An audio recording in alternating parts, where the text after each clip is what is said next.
It was on April 21st, 2018 when Jean Damascene Ntezimana, a resident of Karenje sector in Ramagana district, killed his wife Beatrice Muhawenimana, with whom they had 6 children, after being sentenced to life imprisonment. For his crime, 4 of their children were being cared for by the mother of the deceased.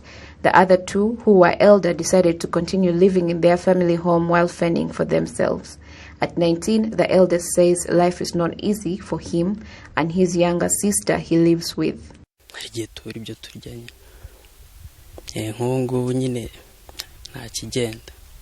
There are days we go hungry, like now. Before, I never used to have a plan or think of the future, but now things have changed.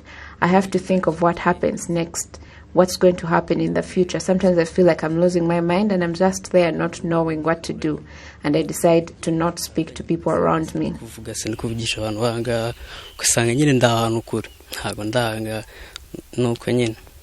Mukachibibi Anosiata, who now takes care of the other 4 children, says it was a difficult decision for her to make because it was not easy for her as all her children had grown up, but she was determined to raise the young children again. She says the children have also been affected.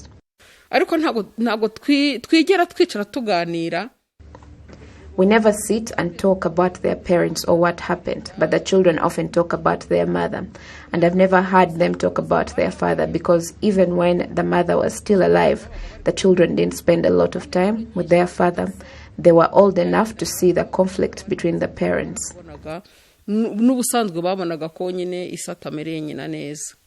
Recently, another family murder case was also reported in Kinyinya sector in Gasabo district on August 9th this year, when Daniel Zirikana killed his 22-year-old wife with whom they had 1 child.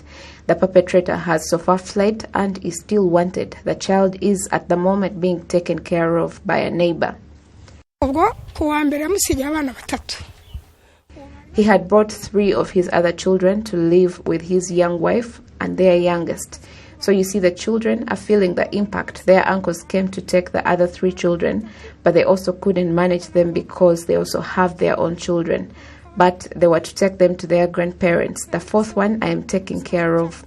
This is a challenge because their grandparents are also very old and the children have been affected.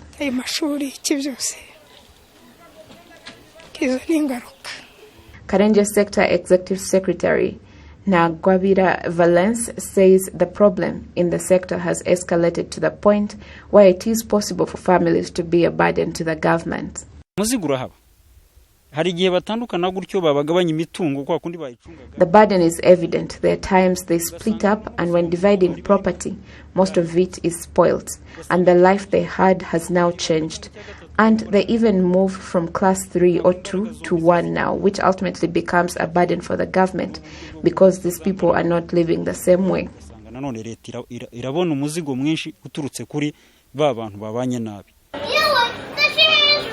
In 2019, 49 men killed their wives and 14 women killed their husbands, while in 2018, 37 men killed their wives and 16 women killed their husbands. A development and gender expert and a lecturer at the University of Rwanda, Dr. Hatagishimana Celestine, says this is a problem and can spread beyond the family when ignored.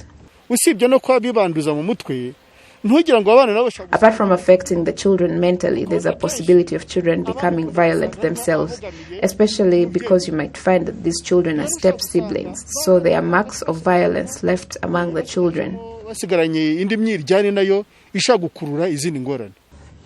Monique Munyachindi, the chairperson of Haguruka, a local NGO promoting the rights of children and women, has also noted that the growing number of families splitting up is one of the signs of the seriousness of the issue.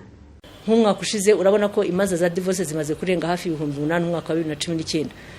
instance, last year divorce numbers increased to more than 8,000. In 2017, they were low and increased in 2018 and 2019 as well, an indication that conflict in families is increasing.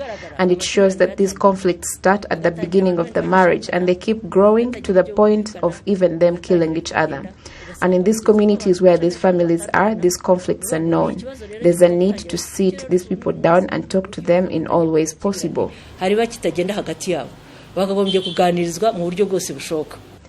According to a 2017 RGB governance survey, respondents showed that family conflict was above 50% of all households in the country.